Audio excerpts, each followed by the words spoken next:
दोस्तों housing development finance corporation यानी कि एचडीएफसी, जो कि सबसे बड़ी फाइनेंस हाउसिंग फाइनेंस की कंपनी है और होल्डिंग कंपनी है लाइफ, जनरल और बैंकिंग, उसका मर्जर एचडीएफसी बैंक, जो कि भारत की सबसे बड़ी प्राइवेट बैंक है, उसके साथ हुआ और मर्जर इफेक्ट में आ चुका है। पर अभी तक हमने मर्जर का इफेक्ट आने के बाद के कोई रिजल्ट नहीं देखे। रिजल्ट मर्जर के बाद के पहली बार नेक्स्ट 10 डेज में पब्लिश होने वाले हैं। तो इन्वेस्टर में एक चिंता है, एक सस्पेंस, एक माहौल है कि अब मर्जर के बाद एचडीएफसी बैंक का ग्रोथ कैसा रहेगा, उनके मार्जिन कैसे रहेंगे, उनके प्रॉफिटेबिलिटी कैसी रहेगी। आइए दोस्तों, आज के इस सेशन में हम मर्जर के बाद इफेक्ट क्या होगी इसके बारे में चर्चा करेंगे। साथ में हाउसिंग डेवलपमेंट फाइनेंस कॉर्पोरेशन के बारे में आप आने वाले समय में कभी सुनने वाले हैं। क्यों? क्योंकि अब मर्जर के बाद के रिजल्ट भी अपडेट हो जाएंगे। तो अब एचडीएफसी एक इतिहास बन जाएगी दोस्तों। हमें एज एन इंडियन इन्वेस्टर पता रहना चाहिए कि एचडीएफसी भी क्या थी, किस प्रकार से दोस्तों वो भारत की सबसे बड़ी हाउसिंग फाइनेंस कंपनी बनी और उसने भारत की सबसे बड़ी बैंक को भी जन्म दिया। रेडी हो दोस्तों? इन सारे अपडेट अगर आप रेगुलरली जानना चाहते हो दोस्तों, चैनल को सब्सक्राइब कर दीजिएगा ताकि ऐसे अपडेट मिस ना हो। हम आज के सेशन में जानेंगे मर्जर के बाद की इफेक्ट और मुझे लॉन्ग टर्म क्या उम्मीद रखनी चाहिए। रेडी हो दोस्तों आप लोग? तो दोस्तों, मर्जर के बाद की इफेक्ट जानने के लिए हमें मर्जर से पहले एचडीएफसी क्या है उसकी भी दोस्तों जानकारी चाहिए होगी। What is housing development financial corporation? दोस्तों, मर्जर से पहले हम लोग दोनों कंपनी हमारे पोर्टफोलियो में रखते थे। एचडीएफसी इसलिए क्योंकि वो एक होल्डिंग कंपनी है, वो सबसे बड़ी हाउसिंग फाइनेंस कंपनी है, तो हम हमारे पोर्टफोलियो में एचडीएफसी को एक जगह देते थे, साथ में एचडीएफसी बैंक को भी जगह देते थे। एचडीएफसी बैंक इसलिए क्योंकि वो प्राइवेट बैंक सबसे बड़ी और सबसे बेहतरीन बैंक है। तो अब जब ये दोनों का कॉम्बिनेशन हो चुका है दोस्तों, हमने भी कुछ इसी प्रकार से एडजस्टमेंट पोर्टफोलियो में की है। पर हम क्यों एचडीएफसी को एक बड़ी जगह देते थे बिफोर इट गॉट मर्ज? किसकी बात कर रहा हूं? एचडीएफसी यानी हाउसिंग डेवलपमेंट फाइनेंस कॉर्पोरेशन की। आने वाले पूरे सेशन में दोस्तों हम जब भी एचडीएफसी बोले तो समझ जाइएगा we are discussing about housing development finance corporation, आपकी हाउसिंग फाइनेंस और होल्डिंग कंपनी के बारे में। जब हम एचडीएफसी बैंक बोले तब समझ जाइए कि हम प्रॉपरली स्टैंड अलोन बैंक की बात कर रहे हैं। Alright, so who was is नहीं, अभी बॉस बोलना पड़ेगा। Who was HDFC? दोस्तों, एचडीएफसी भारत का सबसे बड़ा हाउसिंग फाइनेंस का लेंडर। दोस्तों, apart from its housing finance business, दोस्तों इनका बड़ा प्रेजेंस बैंकिंग में था, क्योंकि जब बैंकिंग लाना था तब यही एचडीएफसी ने एचडीएफसी बैंक को जन्म दिया। तो एचडीएफसी बैंक एक एसोसिएट कंपनी हुई एचडीएफसी, साथ ही में कई सब्सिडरीज है एचडीएफसी की, जिससे एचडीएफसी का presence life insurance, general insurance, asset management जैसे क्षेत्र में भी दोस्तों बड़ा बनता है। तो यस, आपकी एचडीएफसी खाली हाउसिंग फाइनेंस नहीं है, बल्कि एक होल्डिंग कंपनी हुई इन सारे सब बिजनेसेस। दोस्तों, ऐसी कंपनी की हिस्ट्री हमें जरूर जाननी चाहिए ताकि हम देख सके, हम जान सके कैसे छोटी कंपनियां दोस्तों बड़ी बनती। Friends, it was founded in 1977। So wow, हम दोनों का बर्थ ईयर तो सेम है। Yes, it was founded in 1977 as India's first and specialized home finance company, mortgage के बिजनेस में दोस्तों ये। Friends, HDFC was promoted by ICICI, industrial credit and corporation of India. दोस्तों, यहाँ पे हसमुख भाई पारेख, इनका बड़ा की रोल था इंडिया में हाउसिंग के शॉर्टेज के प्रॉब्लम को सॉल्व करने में। दोस्तों, 1978 में ये पहला पब्लिक इश्यू लेके आए 10 करोड़ का दोस्तों, और इस प्रकार से दोस्तों भारत में एचडीएफसी की हाउसिंग फाइनेंस में दोस्तों शुरुआत। दोस्तों, 1994 में लिबरलाइजेशन, प्राइवेटाइजेशन के बाद जब सोचा गया कि प्राइवेट बैंक्स को मौके दिए जाए ताकि हम पेनिट्रेट हो सके पूरे भारत में। बैंकिंग बड़ा वीक था दोस्तों भारत में। दोस्तों, एचडीएफसी वो पहली कंपनी थी जिसे इन प्रिंसिपल अप्रूवल दोस्तों प्राइवेट बैंकिंग के लिए मिला। दोस्तों, 1995 में एचडीएफसी का एक स्ट्रेटेजिक अलियांस हुआ यूके की नॉर्थ वेस्ट के साथ। और एचडीएफसी बैंक का जन्म हुआ, जिसका ओपनिंग किया डॉक्टर मनमोहन सिंह जी ने, जो उस समय के दोस्तों फाइनेंस मिनिस्टर। अब जब दोस्तों प्राइवेटाइजेशन शुरू हो चुका था, प्राइवेट बैंकिंग में प्राइवेटाइजेशन आ चुका था दोस्तों, धीमे धीमे अलग अलग क्षेत्र प्राइवेट कंपनी खुलने लगे दोस्तों। 2000 में एसेट मैनेजमेंट कंपनीज को भी प्राइवेटाइज किया गया। एचडीएफसी एसेट मैनेजमेंट कंपनी का जन्म हुआ दोस्तों 2000 में। उसी प्रकार से दोस्तों इरडा ने इंश्योरेंस रेगुलेटरी, इरडा ने दोस्तों लाइफ इंश्योरेंस में पहले प्राइवेट लाइफ इंश्योरेंस को लाइसेंस दिया, और वो था आपका HDFC standard life insurance as first private life insurance company. तो दोस्तों एक समय की सिर्फ हाउसिंग फाइनेंस की कंपनी ने बैंकिंग में कदम रखे, एसेट मैनेजमेंट में कदम रखे, लाइफ इंश्योरेंस में कदम रखे। तो इससे ये बात बिल्कुल क्लियर होती है कि इनका मेन सबसे पुराना बिजनेस क्या है दोस्तों, that was mortgage, housing finance का बिजनेस दोस्तों। तो हाउसिंग फाइनेंस में ये क्या करते हैं वो जानना जरूरी है। हाउसिंग फाइनेंस इनका स्टैंड अलोन और की बिजनेस है।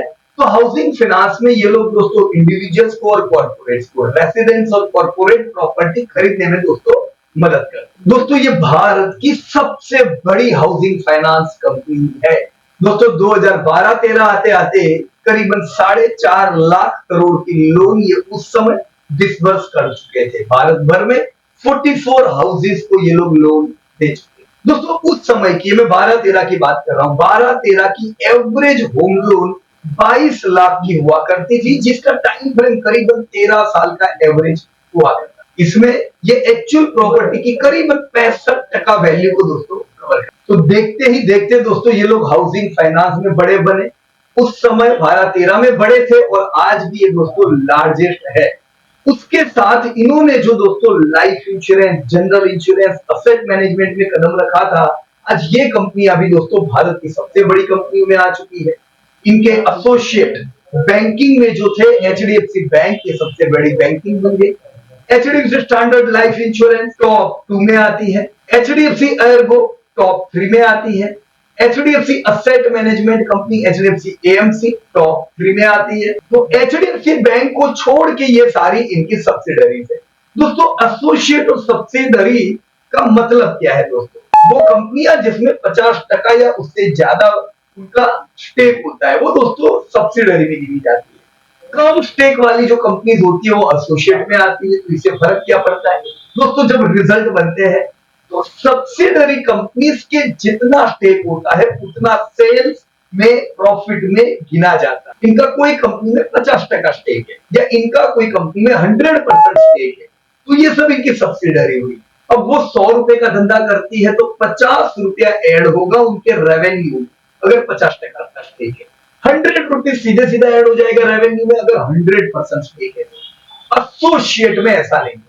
एचडीएफसी बैंक एसोसिएट है क्योंकि यहां पे उनका स्टेक खाली 21% है। एसोसिएट के केस में दोस्तों जो धंधा एचडीएफसी बैंक करती है वो बैलेंस शीट में ऐड होता है, राइट, प्रॉफिटेबिलिटी में दिखता है, धंधे में आपको नहीं दिखेगा। तो एचडीएफसी के दोस्तों जो टोटल सेल्स अभी तक हम देखते थे उसमें एचडीएफसी बैंक का सेल्स इंक्लूड नहीं होता था, पर हाँ आप जब उनके इनकम स्टेटमेंट देखोगे आपको प्रॉफिट में उसकी इफेक्ट दिखाई देगी, जिससे मार्जिन इन लोगों के इंक्रीज हो जाएंगे। देखो सीधी बात है, मार्जिन क्यों इंक्रीज होंगे एसोसिएट की वजह से, क्योंकि धंधा गिनाएगा नहीं, सीधे सीधा प्रॉफिट गिनाएगा। सो इस प्रकार के दोस्तों कई एसोसिएट्स और सब्सिडरीज हैं। तो एचडीएफसी बैंक में पैसा किसने लगाया था, एचडीएफसी में। हालांकि एचडीएफसी में पैसा बिजनेस कम्युनिटी ने, कॉर्पोरेट्स ने लगाया था। तो एचडीएफसी का कोई डायरेक्ट प्रमोटर नहीं है, पर एचडीएफसी बैंक का प्रमोटर कौन हुआ, एचडीएफसी, जहां पे अप्रैल में 26% स्टेक था। और एचडीएफसी बैंक काम क्या करती है, बैंकिंग का दोस्तों। एचडीएफसी बैंक होम लोन भी सोर्स करती है एचडीएफसी के लिए फीस के बेस पे, राइट। अप्रैल में एचडीएफसी बैंक का मार्केट कैप करीबन 10 लाख करोड़ दोस्तों पहुंचने को आया था। सबसे बड़ी बैंक थी in the terms of market cap, और तीसरे नंबर की सबसे बड़ी कंपनी थी। Number 1 company Reliance, number 2 TCS, तो तीसरे नंबर की सबसे बड़ी कंपनी कौन, योर एचडीएफसी बैंक, जिसमें एक समय पैसा एचडीएफसी ने लगाया था दोस्तों। दूसरी सब्सिडरी कौन, एचडीएफसी लाइफ इंश्योरेंस, जहां पे एचडीएफसी का करीबन 48% का स्टेक था। सो मई महीने में दोस्तों एचडीएफसी लाइफ की सोल प्रमोटर थी। दोस्तों आज एचडीएफसी लाइफ भारत की दूसरे नंबर की सबसे बड़ी लाइफ इंश्योरेंस कंपनी है, if you do not count LIC. इनसे बड़ा कौन? SBI life insurance, right. Life में number 1 SBI, number 2 HDFC life. दूसरी सब्सिडरी एचडीएफसी एसेट मैनेजमेंट। दोस्तों 1999 में एचडीएफसी और स्टैंडर्ड लाइफ के बीच में एक ज्वाइंट वेंचर हुआ और एचडीएफसी एएमसी का जन्म हुआ। तो HDFC asset management HDFC mutual fund का एसेट मैनेजर है। दोस्तों जून महीने के हिसाब से एचडीएफसी एएमसी का सोल प्रमोटर है 52% स्टेक के साथ। आज दोस्तों ये भारत की दूसरे नंबर की सबसे बड़ी एएमसी है। करीबन 5 लाख करोड़ का एयूएम ये पहुंचने को दोस्तों आए हैं, राइट। तो इससे समझ आता है कि अगर करीबन 50 लाख करोड़ का टोटल एयूएम पहुंचने को आया है तो उसमें 5 लाख करोड़ एचडीएफसी का है। 10% market share is a good market share. और एक subsidiary HDFC Ergo general insurance company, जो कि अभी भी लिस्टेड कंपनी नहीं है दोस्तों, ये अनलिस्टेड एंटिटी। एचडीएफसी ने एर्गो इंश्योरेंस ग्रुप के साथ मिलके एचडीएफसी अर्गो जनरल इंश्योरेंस दोस्तों बनाई। यहाँ पे दोस्तों एचडीएफसी का स्टेक 50% है और अर्गो का स्टेक 26% है। जनरल इंश्योरेंस में 4% मार्केट शेयर दोस्तों एचडीएफसी अर्गो के पास है। यहाँ पे प्राइवेट कंपनियों में आईसीसी लोम्बार्ड इज नंबर 1। इसी प्रकार से एक और सब्सिडरी है एचडीएफसी कैपिटल एडवाइजर, जो 2016 में दोस्तों जिसका जन्म हुआ। दोस्तों एक और इंपॉर्टेंट सब्सिडरी इनकी थी गुरु finance. Friends in 1988 HDFC along with India's leading financial institution and commercial banks promoted Guru Finance, that was Gujarat Rural Housing Finance Company. They were leader among rural housing finance companies. जहां पे दोस्तों HDFC का stake 59% था, बाकी SBI home finance का, क्रिसिल का, Can Fin home finance का भी स्टेक गुरु में था। दोस्तों गुरु फाइनेंस भी होम फाइनेंस में थी, पर ये लोग नोडॉक्स टाइप ऑफ लोन में काम करते थे, जहां पे डॉक्यूमेंटेड से प्रॉपर नहीं होते हैं रूरल हाउसिंग फाइनेंस में। आज अक्टूबर महीना है दोस्तों, ठीक इसी प्रकार से 2019 के अक्टूबर महीने में दोस्तों बंधन बैंक के साथ दोस्तों फॉर्मली मर्ज हो गई। तो जब एचडीएफसी ने बंधन बैंक को गुरु फाइनेंस बेचा, क्योंकि बंधन बैंक का भी कुछ इसी प्रकार का बिजनेस था, तो उस समय बंधन बैंक में एचडीएफसी ने 14% का स्टेक रखा था। अब आज धीमे धीमे करके दोस्तों बंधन बैंक में इनका स्टेक खाली 5% रहा है, राइट फ्रेंड्स। तो हिस्ट्री बताती है कि इन लोगों ने जो भी बिजनेस किए दोस्तों वो बिजनेसेस बहुत बड़े हुए। आज वो दोस्तों भारत की लीडिंग कंपनीज में जाने जाते हैं। बहुत ही बढ़िया कॉर्पोरेट गवर्नेंस और अच्छे ग्रोथ के साथ दोस्तों ये सारी कंपनियां दोस्तों आज बड़ी बनी। तो ये जानना बनता है दोस्तों एचडीएफसी में किसका स्टेक है। मैंने पहले बताया दोस्तों इसके कोई प्रॉपर प्रमोटर नहीं है। जैसे एचडीएफसी बैंक के प्रमोटर कौन है? एचडीएफसी। पर एचडीएफसी के प्रमोटर कौन? दोस्तों सबसे बड़ा हिस्सा एचडीएफसी में एफआईआई का था। एफपीआई का 69% स्टेक था। जरा अंदाजा लगाइए, भारत की सबसे बड़ी होल्डिंग कंपनी जिसने सबसे बड़ी बैंक को जन्म दिया, life insurance, general insurance, asset management और हाउसिंग फाइनेंस जैसे सबसे बड़े बिजनेस जो कंपनी के पास है, वो भारतीय कंपनी में दोस्तों भारत का नहीं एफआईआई का सबसे बड़ा हिस्सा। ये बताता है दोस्तों एफआईआई क्यों तगड़ा पैसा कमाते हैं। दोस्तों हमारी इंश्योरेंस कंपनीज का करीबन 7.5% स्टेक है, म्यूचुअल फंड का 11% और जो रिटेल इन्वेस्टर होते हैं दोस्तों उनका करीबन 9%। तो कौन है खिलाड़ी नंबर 1 एचडीएफसी में? दोस्तों एफआईआई सबसे बड़े खिलाड़ी है। और जी हाँ दोस्तों, ये आज से नहीं है, बरसों से है। तगड़ा पैसा अगर किसी ने कमाया है तो क्लियर बात हुई दोस्तों, जिनका बड़ा स्टेक है उन्होंने कमाया है दोस्तों। क्यों? क्योंकि वो तब से थे जब पूरा ग्रोथ किया और आज एचडीएफसी भारत की सबसे बड़ी कंपनियों में जानी जाती है।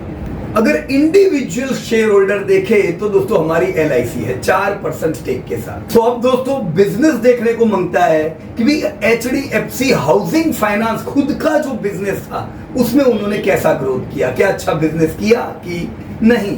दोस्तों अगर हम स्टैंड अलोन एचडीएफसी का हाउसिंग फाइनेंस बिजनेस देखें, दोस्तों मैंने आपको पहले बताया 2013 आते आते ये करीबन 4.5 लाख करोड़ की दोस्तों लोन दे चुके थे। पर दोस्तों कुछ नई लोन्स आती है, कुछ पुरानी लोन्स निकलती है, तो ये प्रॉपर AUM नहीं हुआ। लोन अंडर मैनेजमेंट HDFC के 2013 में 1,87,000 करोड़ के थे। दोस्तों आप देख सकते हो करीबन 2 लाख करोड़ की LUM। 2023 आते आते 10 साल में दोस्तों 8 लाख करोड़ में दोस्तों कन्वर्ट हो गई। अब दोस्तों बिल्कुल सीधी बात है, अगर टोटल लोन 1.5 लाख करोड़ की थी तो ये इनका मेन बिजनेस है, उसी में से इनके पास इंटरेस्ट इनकम आती है। तो वो समय दोस्तों HDFC 21,000 करोड़ का टोटल रेवेन्यू करती थी from this 1.8 lakh crore loan. अब 1.8 लाख करोड़ की लोन अगर आज 8 लाख करोड़ की हो चुकी है तो धंधा भी इनका बड़ा होगा। जी हाँ दोस्तों, स्टैंड अलोन हाउसिंग फाइनेंस का सेल्स आज इनका 60,000 करोड़ पहुंच चुका है 21,000 करोड़ से। This is 3 time growth in just last 10 years. दोस्तों ये भी आप देख सकते हो 2021 का कोविड आने के बावजूद, कोविड में इनका सेल्स कम हुआ था और पिछले साल वापस से HDFC ने लाइफ टाइम हाई सेल्स दर्ज करा दिया है। जितना लोन बढ़ेगा उतना धंधा बढ़ेगा, जितना धंधा बढ़ेगा उतना दोस्तों प्रॉफिट बढ़ेगा।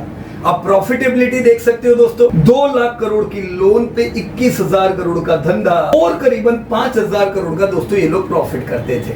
दोस्तों जैसे जैसे लोन बढ़ी, इंटरेस्ट इनकम बढ़ी और कंपनी की प्रॉफिटेबिलिटी 5,000 करोड़ से बढ़ते बढ़ते लास्ट ईयर 16,000 करोड़ दोस्तों पहुंच चुकी थी। दोस्तों कोविड के समय इनकी प्रॉफिटेबिलिटी टूटी थी 17,000 करोड़ से। हम देख सकते हैं दोस्तों 18,000 करोड़ का प्रॉफिट 12,000 करोड़ आया, फिर 13,000 करोड़। 2 साल तक हमने नया लाइफ टाइम हाई प्रॉफिट नहीं देखा था HDFC में ड्यूरिंग कोविड। लास्ट ईयर इन्होंने अच्छा ग्रोथ किया पर ये रिकवरी, अभी भी लाइफ टाइम हाई प्रॉफिट नहीं आया है। दोस्तों यहां पे ये बात देखने लायक है कि आज जब हम HDFC बैंक को देख रहे हैं, HDFC बैंक भी 2 साल से करेक्शन में है। दोस्तों HDFC बैंक के रिजल्ट शानदार है, पर जब आप HDFC बैंक के रिजल्ट देखते हो तो आज आपको HDFC बैंक का परफॉर्मेंस खाली बैंक से नहीं पता चलेगा। दोस्तों हाउसिंग फाइनेंस भी अब HDFC बैंक का बन चुका है मर्जर के बाद, तो HDFC बैंक भी करेक्शन में है। क्यों है? क्योंकि उनका जो सबसे बड़ा यूनिट आज हुआ हाउसिंग फाइनेंस दोस्तों ये करेक्शन में है, इसने अभी भी लाइफ टाइम हाई नहीं लगाया है। राइट फ्रेंड्स, तो HDFC बैंक को खाली HDFC बैंक की नजरियों से मत देखो, अभी आपने हाउसिंग फाइनेंस के बिजनेस को ऐड होते हुए नहीं देखा है। अब जब ऐड होंगे तब हमें ध्यान रखना पड़ेगा कि प्रॉफिट अभी भी HDFC के 3 साल पहले जो थे उससे दोस्तों कम है। राइट, पर इट्स ऑल राइट। ओवरऑल दोस्तों हमने जबरदस्त ग्रोथ AUM में, सेल्स में, प्रॉफिट में देखा।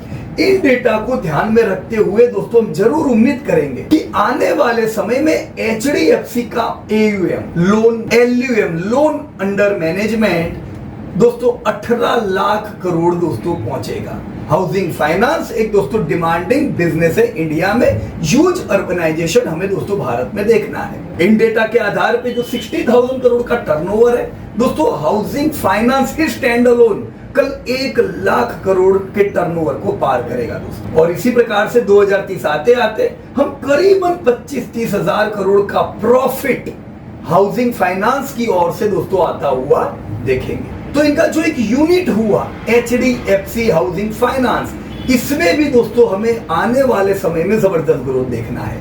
अभी मार्जिन कम है, इंटरेस्ट रेट हाई है, मार्जिन इनके कम है। जैसे जैसे आने वाले समय में दोस्तों इंटरेस्ट रेट कम होंगे, ये भी कंपनियों के लिए फायदा कारक होगा क्योंकि सोर्स ऑफ फंड इनको भी सस्ता हो जाता है। राइट, तो प्रॉफिट इनके सुधरेंगे, उसमें कोई डाउट नहीं है। अभी शॉर्ट टर्म एक चैलेंजिंग मोड से गुजर रहे हैं। लंबे समय में हाउसिंग फाइनेंस तगड़ा धंधा कल HDFC बैंक को देगा क्योंकि अब तो ये HDFC बैंक में आ चुका है। सो अब क्या दोस्तों, HDFC जो कि स्टैंड अलोन कंपनी थी HDFC की और दूसरी कई सब्सिडरीज थी, अब दोस्तों खुद HDFC मर्ज हो गई है HDFC बैंक में। HDFC जो होल्डिंग कंपनी थी दोस्तों HDFC बैंक की, अब HDFC बैंक में मर्ज हो गई। तो इसका मतलब HDFC बैंक के लिए क्या दोस्तों, HDFC बैंक जो कि ऑलरेडी शानदार ट्रैक रिकॉर्ड रखती है, अब HDFC बैंक के 2.5 लाख करोड़ के बिजनेस में दोस्तों हाउसिंग फाइनेंस भी ऐड हो जाएगा। और खाली हाउसिंग फाइनेंस नहीं दोस्तों, HDFC की जितनी भी सब्सिडरीज थी लाइफ, जनरल, एएमसी, ये सब अपने अपने स्टेक के हिसाब से किधर कंट्रीब्यूट करेंगे? एचडीएफसी बैंक में कंट्रीब्यूट करेंगे। तो एचडीएफसी बैंक का टर्नओवर दोस्तों आपको नियर टर्म में 5 लाख करोड़ का दोस्तों दिखना चाहिए। आने वाले समय में ह्यूज ग्रोथ हमें एचडीएफसी बैंक से उम्मीद करना चाहिए, क्योंकि अब ये सारे लॉटरी की टिकट एचडीएफसी बैंक के पास आ चुकी है। लॉन्ग टर्म विजन दोस्तों हमें ये रखना होगा। बहुत सी बार हम लोग कहते हैं दोस्तों कि शेयर बाजार में क्या उम्मीद करें? शेयर बाजार में उम्मीद ये करो कि मैं जो आज पैसा लगा रहा हूं वो पैसे मेरे अच्छे ग्रो करें। पर वो खाली ग्रोथ काम का नहीं है, उसके साथ मुझे जो पैसा मिलता है एनुअल डिविडेंड वो भी ग्रोथ होता जाए। दोस्तों ऐसा समय आना चाहिए कि जो मैंने निवेश किया है उतना मुझे हर साल का मिलता जाए। अब ये रातों रात पॉसिबल नहीं होता है, पर बहुत से लोगों को ये इम्पॉसिबल कहानी लगती है। मैं आपको कुछ उदाहरण देना चाहूंगा कि क्या ये हुआ है। जैसे यहाँ पे लिस्ट है दोस्तों एचडीएफसी की जो अब तक की सब्सिडरीज थी उनका। अब ये सब सब्सिडरीज किसकी बन चुकी है? एचडीएफसी बैंक की। पर अब जरा अंदाजा लगाओ, एचडीएफसी लाइफ इंश्योरेंस में एचडीएफसी ने 2000 करोड़ रुपए लगाए, 2116 करोड़ कैपिटल लगी हुई थी। पिछले 2 दशक से अच्छा प्रॉफिट किया और कंपनी अच्छे प्रकार से ग्रो कर रही है। अब 2000 करोड़ लगाया, अभी रिजर्व कंपनी का दोस्तों 13000 करोड़ पहुंच चुका है। तो ये भी बुक वैल्यू किसकी हुई? एचडीएफसी को मिला कि नहीं? दोस्तों 2000 करोड़ के लगाने पे आज वैल्यूएशंस, आज रिजर्व 13000 करोड़ पहुंचा। साथ में हर साल एचडीएफसी लाइफ करीबन 70,000 करोड़ का टर्नओवर करने लगी है। करीबन 2000 करोड़ का प्रॉफिट इन्होंने लास्ट ईयर किया, जो कि कोविड वाला टाइम था। आने वाले समय में प्रॉफिट को बढ़िया बढ़ता हुआ देखेंगे। यहाँ पे स्टेक एचडीएफसी का कितना है? 47%। अब अंदाजा लगाओ 2000 करोड़ के निवेश पे 1000 करोड़ तो ऑलरेडी ये लोग हर साल के पाने लगे हैं। जब तक लोग लाइफ इंश्योरेंस खरीदेंगे प्रॉफिटेबिलिटी बढ़नी चाहिए एचडीएफसी की। So one time investment, long term benefits.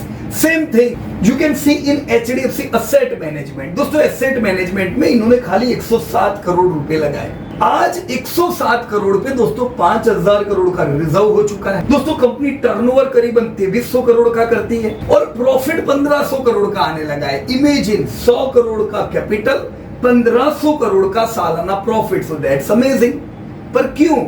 20 साल हुए कि नहीं दोस्तों? टाइम तो लगता है। आज 10 गुना हर साल का मिल रहा है कि नहीं मिल रहा है? दोस्तों यहाँ पे इनका स्टेक 52% है। दोस्तों एचडीएफसी अर्गो का एग्जांपल देखो, 700 करोड़ रुपए दोस्तों इन्होंने जनरल इंश्योरेंस के लिए लगाए। आज रिजर्व इनका 3 गुना 2800 करोड़ हो चुका है। दोस्तों धंधा 23,000 करोड़ का सालाना करने लगे हैं और प्रॉफिट जितना पैसा लगाया उतना ये साल का प्रॉफिट करने लगे 800 करोड़। So great. 50% का स्टेक हुआ इन लोगों का। एक्साइड लाइफ इंश्योरेंस जो कि इन्होंने अभी खरीदी है एक्साइड कंपनी से। सो एक्साइड लाइफ इंश्योरेंस में इन्होंने 1850 करोड़ रुपए दोस्तों लगाए। रिजर्व अभी इनका नेगेटिव है, क्योंकि ये नेगेटिव था और इसको इन्होंने अक्वायर किया। दोस्तों ये कंपनी अभी धंधा करीबन 5000 करोड़ का करती है। अब देखोगे आने वाले 10 सालों में एक्सिड को भी अच्छा ग्रो करेंगे। ऐसे ही HDFC Credila.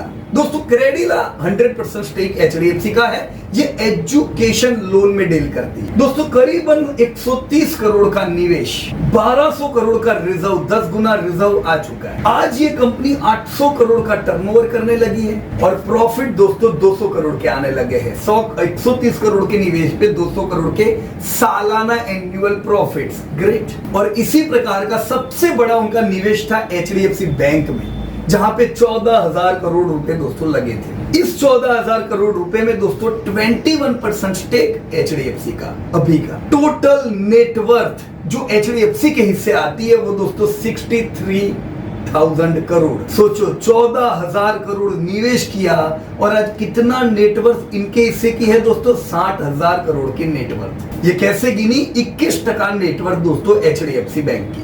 Right. Net profit HDFC bank का 38,000 करोड़ था, उसमें से 21% दोस्तों एचडीएफसी के पास जाएगा तो करीबन दोस्तों 9,000 करोड़ रुपए का हुआ। You can see how wealth has been created in different companies. Total आप करो तो एचडीएफसी ने ये सारी कंपनीज मिलके करीबन 20,000 करोड़ दोस्तों लगाया। दोस्तों 20,000 करोड़ के निवेश पे 40,000 करोड़ का प्रॉफिट ये लोग हर साल का ले रहे साल दर साल लेते जाएंगे। इन्वेस्ट तो इन्होंने एक बार किया है, प्रॉफिटेबिलिटी रेगुलर आ रही है। दोस्तों निवेशकों को पैसे मिलते हैं पर उनको जल्दबाजी बहुत होती है, इधर उधर दौड़ते रहते हैं और उसी में दोस्तों ये वेल्थ उनकी क्रिएट नहीं होती। So here you can see how HDFC himself has created wealth. और एचडीएफसी में वेल्थ क्रिएट हुई तो किसकी वेल्थ क्रिएट हुई? उनके दोस्तों निवेशकों की हुई, राइट। अब आप फ्यूचर देखो दोस्तों, आज एचडीएफसी लाइफ अब किसकी? एचडीएफसी बैंक की।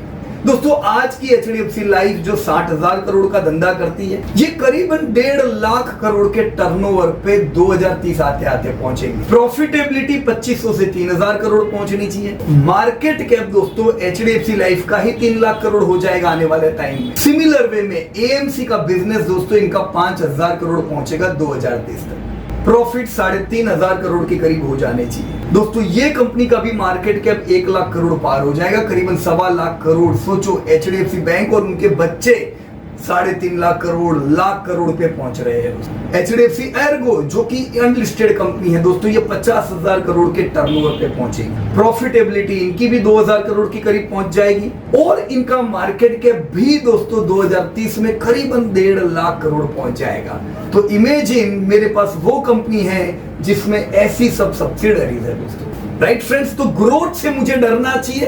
कोई डाउट नहीं है दोस्तों, मुझे ग्रोथ खुद बैंकिंग में 15% मिलेगा, लाइफ इंश्योरेंस में 12-15% मिलेगा, जनरल इंश्योरेंस में 12-15% आएगा, एएमसी में आएगा। तो ग्रोथ तो दोस्तों एचडीएफसी बैंक को तगड़ा ही करना है। अब हम डिस्कस करेंगे रिसेंट जो सेल साइड एनालिस्ट के साथ एचडीएफसी बैंक की हुई थी, अभी जो रिजल्ट आएंगे उसमें क्या खराबी आ सकती है उसके रिलेटेड देखेंगे दोस्तों। चलिए दोस्तों, तो अब हम देखेंगे मर्जर की इफेक्ट एक्चुअली क्या पड़ेगी बैलेंस शीट में। दोस्तों यहाँ पे EHDFC यानी अर्न्स्ट वाइल एक्स एचडीएफसी कहा गया है, राइट, फॉर्मर एचडीएफसी आप बोलो। तो EHDFC की नेटवर्थ बताई गई है दोस्तों, जो कि मार्च 2023 यानी रिसेंटली जब एनुअल रिजल्ट आए मार्च के हिसाब से दोस्तों इनकी नेटवर्थ 1340 बिलियन की यानी 1,34,000 करोड़ की। दोस्तों ये नेटवर्थ जून महीने में मर्जर के बाद कितनी होगी? 1199 यानी करीबन 1.2 लाख करोड़ की, राइट, 1199 बिलियन। इन्होंने डिविडेंड डिक्लेयर किया 81 का और एक्स डिविडेंड होके एचडीएफसी का नेटवर्थ हो गया 1118 बिलियन। तो मार्च में कितनी थी? 1340 बिलियन। अभी कितनी है? 1118 बिलियन। डन। तो आपकी नेटवर्थ डिक्रीज हुई है मार्च में जहां थे उससे अभी। ऑलराइट। अब दोस्तों यहां पे जुलाई के ओपनिंग की नेटवर्थ बताइए एचडीएफसी बैंक की। तो who is HDFC bank? This is the combined identity of HDFC along with HDFC bank. दोस्तों अब हम देखेंगे एचडीएफसी बैंक की नेटवर्थ। दोस्तों मर्ज से पहले एचडीएफसी बैंक की नेटवर्थ की थी 2938 बिलियन। तो हम कह सकते हैं एचडीएफसी बैंक की नेटवर्थ 2.9 लाख करोड़ थी। दोस्तों शेयर स्वैप होने के बाद, मर्ज होने के बाद एचडीएफसी बैंक की नेटवर्थ हो गई 3995 यानी करीबन 4 लाख करोड़ की दोस्तों एचडीएफसी बैंक की नेटवर्थ। 3995 पहले कितनी थी? 2938। अब कितनी हो गई? 3995। फिर एचडीएफसी ने डिविडेंड दिया 81 का। 1 जुलाई की मर्ज्ड आइडेंटिटी की नेटवर्थ हुई 3940, राइट। तो अभी हम कह सकते हैं एचडीएफसी बैंक की एक्चुअल नेटवर्थ कितनी है? 3.9 लाख करोड़। ऑलराइट, ये मर्ज से पहले कितनी थी? 2.9 लाख करोड़। अब 3.9 लाख करोड़ नेटवर्थ हुई है, पर शेयर होल्डर भी ऐड हुए हैं क्योंकि शेयर एचडीएफसी के शेयर होल्डरों को मिले हैं, राइट। तो आप सोचोगे मेरी नेटवर्थ 2.9 लाख करोड़ से 3.9 लाख करोड़ चलेगी तो मेरी वैल्यू तो बढ़नी चाहिए। ऐसा नहीं है, मैंने बताया शेयर भी एलोट हुए तो आपके पार्टनर भी तो बढ़ गए। तो इस केस में बिफोर मर्जिंग आपकी एचडीएफसी बैंक की बुक वैल्यू 525 थी। मर्जर के बाद एचडीएफसी बैंक की बुक वैल्यू 530 की हुई, यानी मर्जर के बाद बुक वैल्यू नहीं बढ़ी। क्यों? नेटवर्थ बढ़ा पर साथ में पार्टनर भी बढ़े, शेयर होल्डर भी बढ़े। तो आपकी जो बुक वैल्यू 525 थी वो 530 हुई। 5 रुपए का खाली फर्क इससे पड़ा। इसमें से डिविडेंड निकाल दो तो अभी बुक वैल्यू एचडीएफसी बैंक की कितनी हुई मर्ज आइडेंटिटी की? 519। अब कंसोलिडेटेड आइडेंटिटी देखो जिसमें सारी ये सब्सिडरीज आ जाती है। तो दोस्तों एचडीएफसी बैंक की न्यू लेटेस्ट बुक वैल्यू हुई 536। कितनी दोस्तों? एचडीएफसी बैंक की बुक वैल्यू 536 रुपीस की हुई। ऑलराइट, जो कि डिविडेंड से पहले, मर्ज से पहले 543 की थी। ऑलराइट, तो बुक वैल्यू थोड़ी डिक्रीज हुई है, कोई दिक्कत की बात नहीं है। ये कॉम्बिनेशन मर्जिंग से हुआ है, पर अब आने वाले समय में ये सब सब्सिडरीज बढ़ेगी, तो ये सबके ग्रोथ का फायदा एचडीएफसी बैंक को जरूर होगा। लेकिन एसेट क्वालिटी में इसका क्या फर्क पड़ा ये भी देख लेना चाहिए। सो एचडीएफसी बैंक का ग्रॉस एनपीए जून महीने में 1.2% का था, जो कि एकदम शानदार था दोस्तों। एचडीएफसी बैंक का सबसे कम एनपीए सारी बैंक्स में से रहता है, so this is best bank among all. लेकिन मर्ज होने के बाद दोस्तों एनपीए 1.4% पहुंचा है। एनपीए आपके 0.2% से इंक्रीज हुए, दिस इज नेगेटिव, पर बहुत ज्यादा नहीं है, 0.2% है, पर इंक्रीज तो हुआ, this is not good, right friends. तो एक नेगेटिविटी क्या है, देखो एक नेगेटिविटी हमने बुक वैल्यू में देखी थोड़ी डिक्रीज हुई। दूसरी नेगेटिविटी एनपीए में आ रही है कि एनपीए थोड़ी इंक्रीज हुई, जो बढ़ना चाहिए वो नीचे आया, जो घटना चाहिए वो बढ़ा, right. But this is accepted, क्योंकि वो हाउसिंग फाइनेंस कंपनी थी दोस्तों, वो बैंक नहीं थी, उनकी एनपीए एचडीएफसी बैंक से तो ज्यादा ही होनी है, राइट। अब दोस्तों हम कुछ की रेशियोज देखेंगे एचडीएफसी के, अनस्ट्वाइल एचडीएफसी के, यानी एक्स एचडीएफसी के, राइट। तो सबसे पहला रेशियो दोस्तों दिया गया है नेट इंटरेस्ट मार्जिन का। दोस्तों नेट इंटरेस्ट मार्जिन पिछले साल 2.9% के थे, क्वार्टर 1 में डिक्रीज होकर 2.7% आए। ये क्यों हुए ये समझना जरूरी है दोस्तों, क्योंकि हम लोअर इंटरेस्ट साइकिल में नहीं चल रहे, हम हायर इंटरेस्ट साइकिल में चल रहे हैं। यही चीज आपने बजाज फिनांस में देखी, आईआरएफसी में देखी, आपने एचडीएफसी बैंक में भी देखी।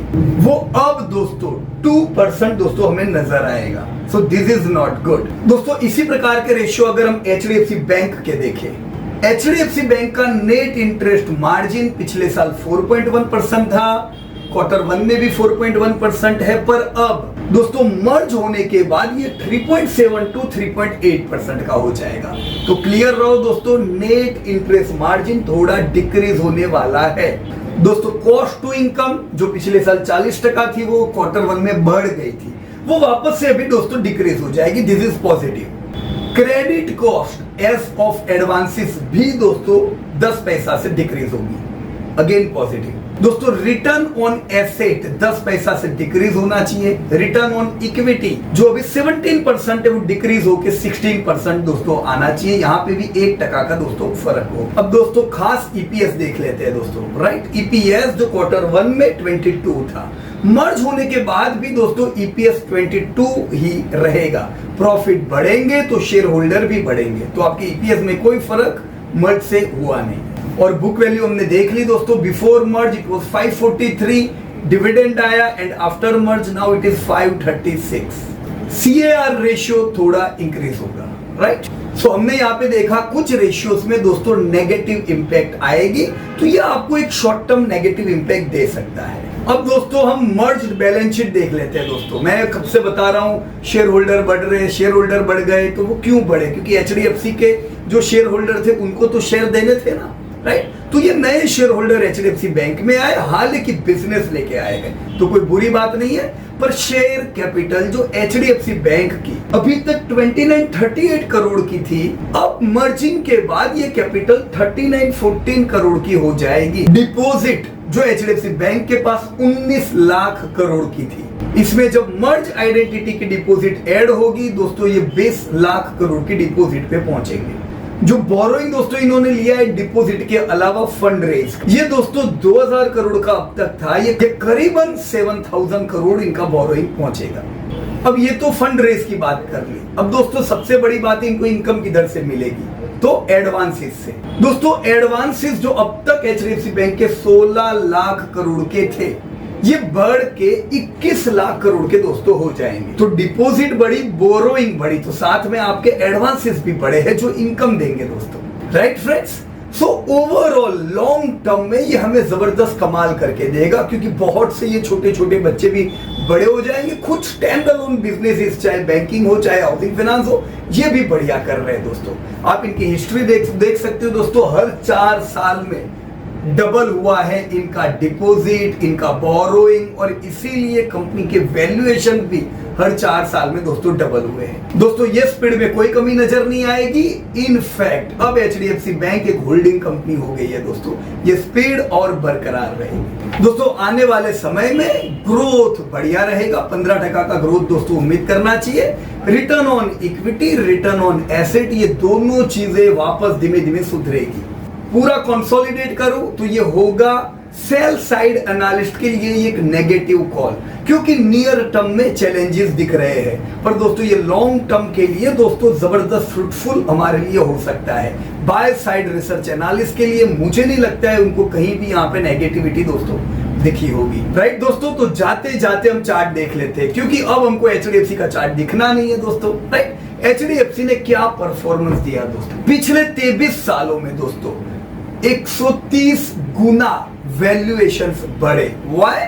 Because stand alone house finance बढ़ा और इनकी सब्सिडरियां बड़ी बनी, तो 130 टाइम्स आपकी वैल्यू बढ़ी। दोस्तों अगर हमने लाख रुपया लगाया था, आज 2 लाख रुपए का डिविडेंड, वैल्यू भूल जाओ बाजू में, वो तो बेचोगे तब आपकी है, पर जो आपका है वो क्या है दोस्तों, वो डिविडेंड है। जस्ट इमेजिन, जिन्होंने लाख लगाया आज उनको 2 लाख रुपए का डिविडेंड हर साल मिलता आ रहा है। So that's great, huge wealth creation दोस्तों एचडीएफसी ने करके दी है। पर ये क्यों करके दी है? क्योंकि ओवरऑल हाउसिंग फाइनेंस सेक्टर बड़ा है, तो अगर मैं फाइनेंस सेक्टर के साथ भी एचडीएफसी को कंपेयर करूं तो दोस्तों एचडीएफसी ने फाइनेंस सेक्टर से बहुत ज्यादा आउट परफॉर्मेंस दिया है।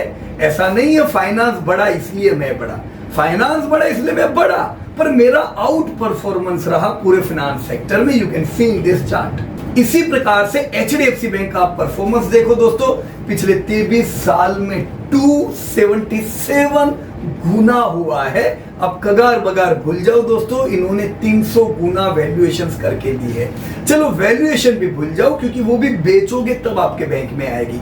आज मेरे बैंक में क्या आ रहा है दोस्तों, अगर 1 लाख रुपया लगाया, 4 लाख का डिविडेंड शेयर होल्डर को हर साल मिल रहा है। दोस्तों कब तक मिलेगा? जब तक बैंक ग्रो करेगी, प्रॉफिटेबिलिटी आएगी, आपका डिविडेंड भी बढ़ता जाएगा और कंसिस्टेंट आएगा। This is called as wealth creation. जो पैसा एक बार लगाया, पिछले 2323 साल में बिना कोई काटकूट दोस्तों पैसा मिलता गया और बढ़ता गया, दिस इज वेल्थ। और ऐसे ही दोस्तों अच्छी रिटायरमेंट मिल सकती है। Right, again if you compare HDFC bank with its sector, आप कह सकते हो एचडीएफसी बैंक क्यों बढ़ा रहे यार, ये तो बैंक बड़ी तो एचडीएफसी बैंक भी बढ़ा।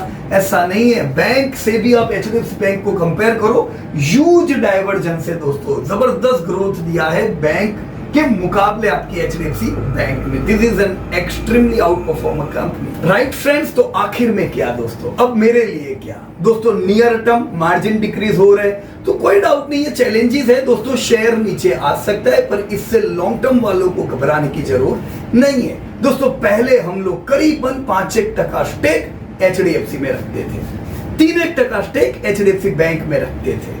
अब क्या दोस्तों, अब तो दोनों मर्ज हो चुका है, तो अब दोस्तों हम ये मर्ज आइडेंटिटी का स्टेक करीबन 60% का रखते हैं, पर हम रखते हैं, आपको रखने की जरूरत नहीं है दोस्तों। मैंने आपको क्यों ये समझाया था कि आप प्रॉपर वे में क्रोनोलॉजी समझो कि लॉन्ग टर्म में क्या हो सकता है, नियर टर्म में क्या हो सकता है दोस्तों। Right, so this whole session was mere for education purpose दोस्तों, आपको रिसर्च समझ में आए, लॉन्ग टर्म कंपनी को देखना कैसे है समझ में आए, बिल्कुल टिप बिप पे मत जाइएगा दोस्तों। अगर आपको लगता है yes this presentation was fruitful, you can comment your input in chat box. So thank you so much, धन्यवाद एंड जय Hind. Disclosure: This update is for educating purpose. We are not tip provider.